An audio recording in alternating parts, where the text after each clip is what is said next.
The Divine Nine and the Divided Nine. How Black America's greatest institutions of racial uplift can become part of a larger question. Who is the black professional class ultimately serving? One angry black MAGA general. There's a conversation about the Divine Nine that Black America desperately needs to have.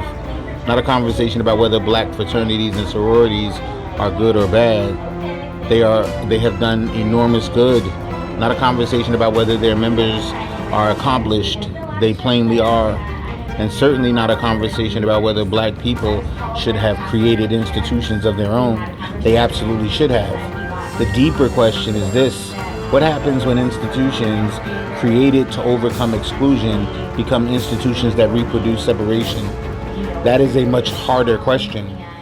And it is one that cannot be answered with either nostalgia or resentment. It requires history, it requires sociology, it requires economics. And most importantly, it requires us to ask what happened to the original idea of racial uplift. The Divine Nine were born from exclusion. Let us begin by telling the truth.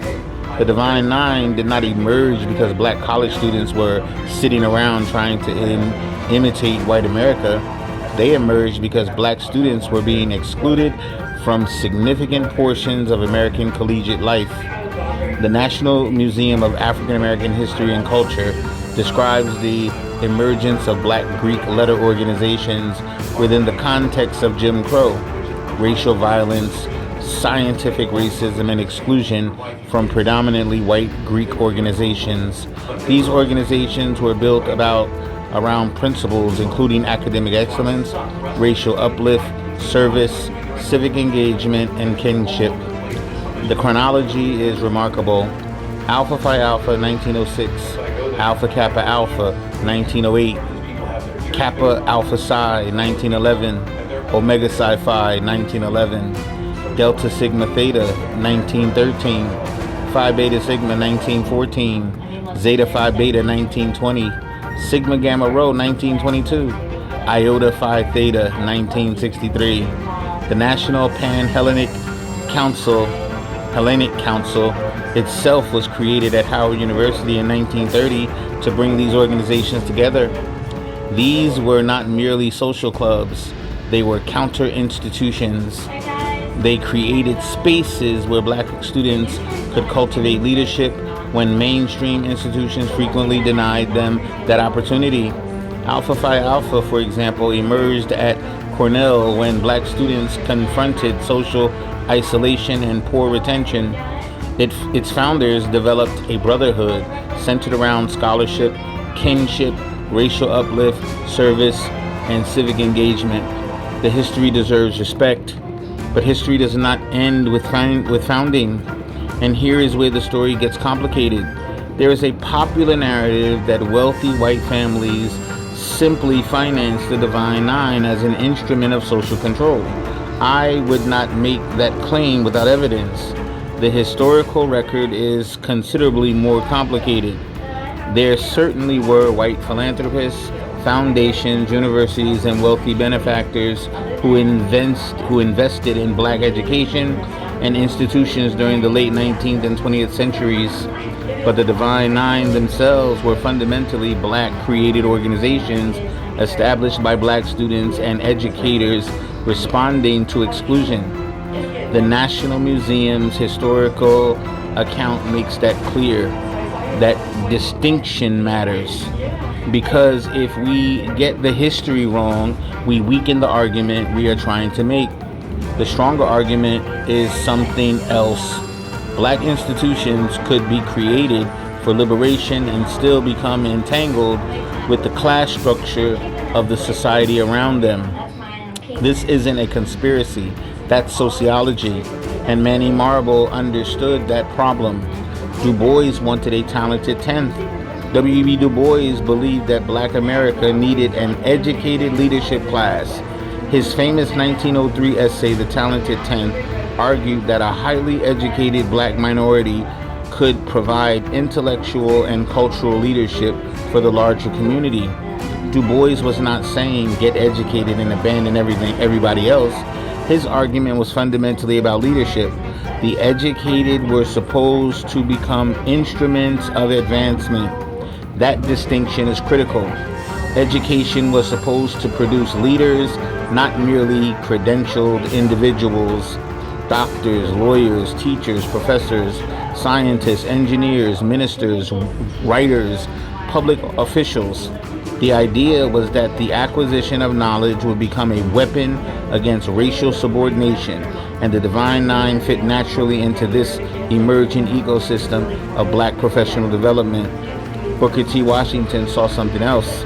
Booker T. Washington emphasized industrial and agricultural education, trades, economic self-help, and material independence.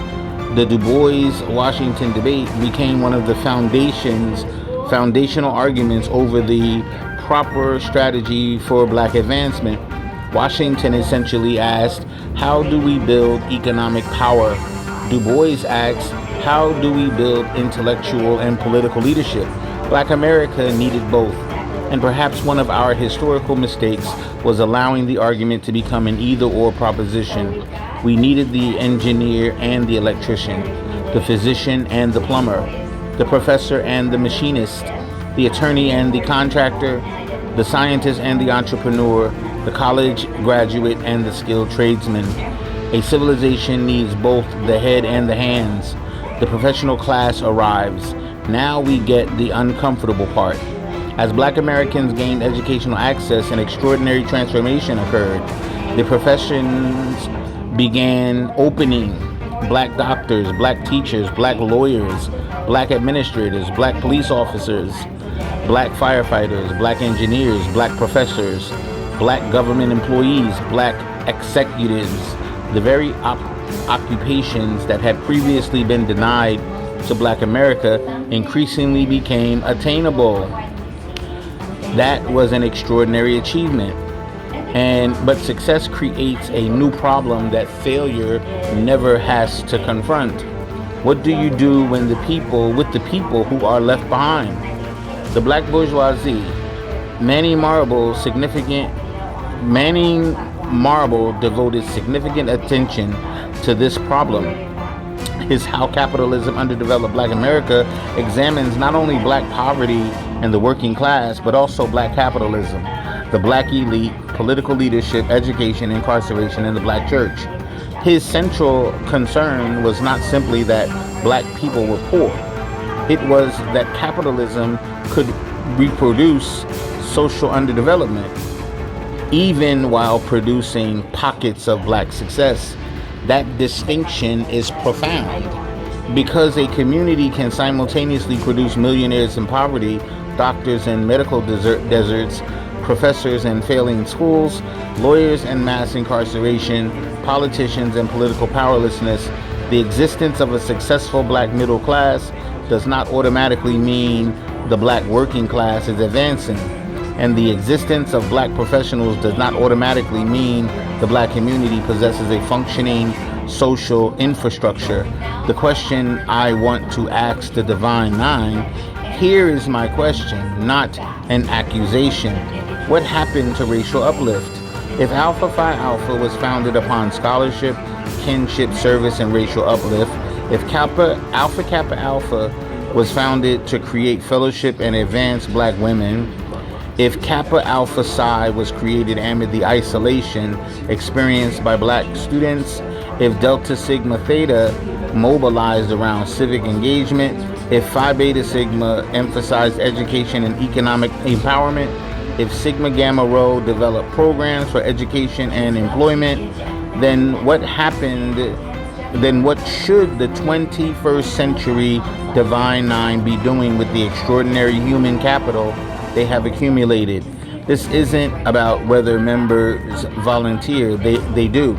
The organizations have long histories of scholarships, voter registration, literacy, civic engagement, and community programs. The question is larger. Are we building institutions or merely building successful individuals? The Jay-Z question. There's another cultural layer to this conversation.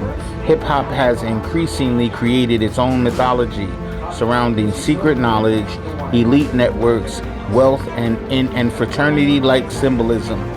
Jay-Z's music has famously played with imagery of transformation, wealth, and insider knowledge. But we need to separate artistic mythology from historical fact. The Divine Nine were not simply equivalent to celebrity secret societies. Their origins are documented. Their founders are known. Their institutions have public histories. Their service records are extensive. But the cultural question remains legitimate. When does the brotherhood become exclusivity? And when does networking become gatekeeping? Every successful institution eventually faces that question. The black community's old arguments keep returning. Look at our history. Du Bois versus Washington. Richard Wright versus Zora Neale Hurston. Marcus Garvey versus Du Bois. Integration versus nationalism. Capitalism versus socialism. Respectability versus rebellion. The professional class versus the working class. These weren't merely disagreements between individuals. They represented competing visions of what black liberation should mean. And that argument hasn't disappeared. It has simply changed clothes. Today we see it in arguments over Obama versus Trump, Donalds versus Obama, black Democrats versus black Republicans, black professionals versus black working class communities, HBCU culture versus corporate America, hip-hop culture versus religious morality, individual success versus collective responsibility. The cultural civil war is real. The professional class cannot live in a gated community of success. This is where I part company with both sides of the traditional argument. I don't believe black professionals should feel guilt for succeeding. Quite the opposite. We need more black success. But success has a responsibility attached to it. If I become a doctor, I should ask, what happens to the health of my community? If I become an educator, what happens to the children who cannot afford private schools? If I become a lawyer, who represents the people who cannot afford me? If I become wealthy, what happens to the neighborhood from which I came? If I become politically powerful, who benefits from that power? That is the difference between achievement and uplift. The prison industrial complex makes the question urgent. Marable's analysis placed incarceration within the larger political economy of race and class. His book includes a dedicated examination of black prisoners and punishment, alongside his analysis of the black working class and black poverty. And this is where the tragedy becomes almost unbearable. One portion of black America is accumulating degrees, another portion is accumulating prison records. One portion is networking at professional conferences, another portion is being processed through courtrooms. One portion is discussing retirement portfolios, another portion is discussing bail. That isn't merely an economic gap, it is a social fracture. And no fraternity pin, sorority jacket, college degree, or political slogan can make that fracture disappear. The Divine Nine should not be abolished. My argument is not destroy the Divine Nine. It is remember why you were created. The organizations were born because black students needed institutions that would not abandon them.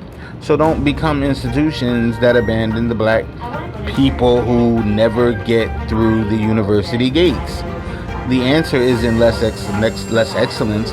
It is more distributed excellence, more mentorship, more apprenticeships, more scholarships, more vocational programs, more entrepreneurship, more financial literacy, more fatherhood initiatives, more literacy, more STEM, more trade education, more neighborhood investments, more partnerships between professionals and working class communities, more pathways from the streets into legitimate economic opportunity.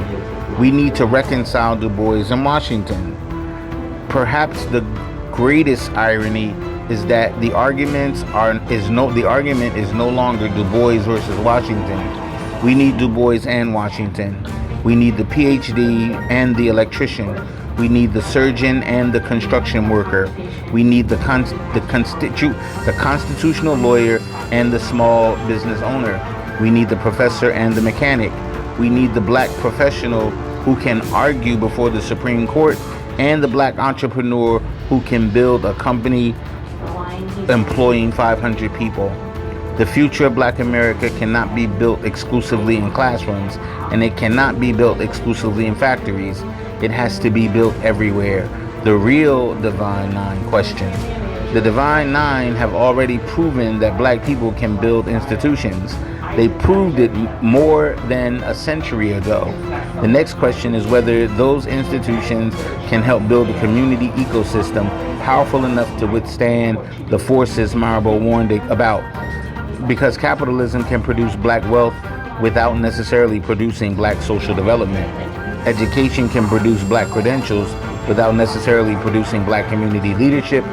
Political representation can produce black politicians without necessarily producing black political power.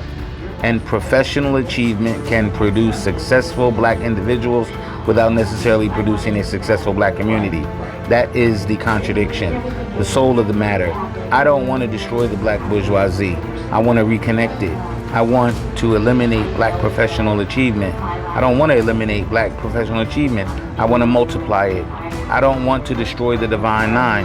I want them to become even more divine in their purpose, because the question isn't whether black America should have elites. Every society produces elites. The question is, what do the elites owe the people? That question haunted Du Bois. It appears throughout Marable's analysis. It sits underneath the history of black institutions, and it remains one of the great unresolved questions of black America, from the plantation to the professional class. We escaped one system of exclusion.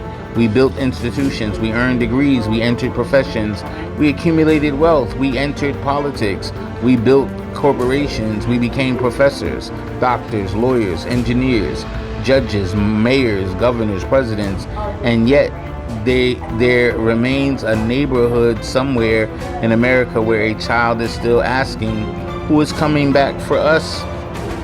That child is the test, not the fraternity convention, not the sorority gala, not the corporate boardrooms, not the political convention.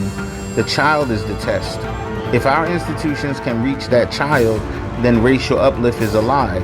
If they cannot, then we have to admit that something went terribly wrong between achievement and responsibility. The new black social contract. Maybe this is the contract we need. If you rise, reach back. If you learn, teach. If you earn, invest. If you lead, serve. If you acquire power, distribute opportunity. If you escape the neighborhood, don't forget the neighbors. Don't forget the neighborhood.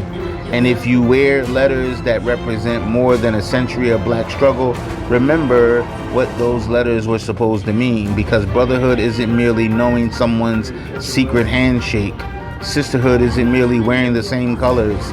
Leadership isn't merely having the right credentials. The racial uplift isn't merely having a successful black professional class. Uplift means somebody else's life gets better because you succeeded. That is the standard. And perhaps the next chapter of black America shouldn't be about choosing between Du Bois and Washington, Garvey and Du Bois, Wright and Hurston, Obama and Trump, Democrats and Republicans, professionals and workers. Perhaps the next chapter should be about finally learning what all of them were struggling to answer. How do we build a black America in which individual advancement and collective advancement are no longer enemies? Because until we answer that question, the Divine Nine will remain both a magnificent achievement of black history and a mirror forcing us to confront an uncomfortable truth. We learned how to create successful black people. Now we have to learn how to create successful black communities. One angry black MAGA general out. Peace.